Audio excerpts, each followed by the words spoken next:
नाट्यकार जीवन जेना मो घर रत्नगिरी। कौन कह सर यात्रा दर्शक मान अनेक दिन धरी अनेक हिट नाटक भेटी देती चलित वर्ष 25-26 यात्रा ऋतु राजनंदिनी मंच केते आशा अच्छी नाटक राजनंदिनी मते प्रतिष्ठा देइछि 2 वर्ष तले 2 खंड नाटक कला वर्ष तृतीय वर्ष प्रयोजक श्रीयुक्त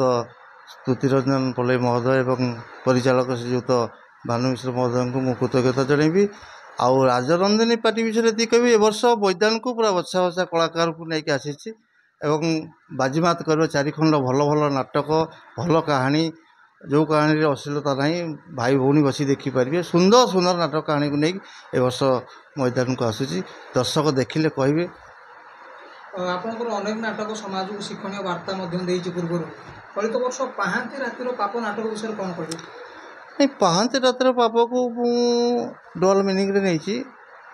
बयसर अपराह्न आजिकल समाज में मनीष पाप करुचे मुझे समय प्रतीक नहीं जीवन रातिटा पाई आसला जो मानकर से पुण्य काम करने कथा पुण्य बदल जो पाप कर सामाजिक परिवर्तन करने समाज मुख्य स्रोत करने मुझे प्रकार नाटक नामकरण कर नाटक कहानी से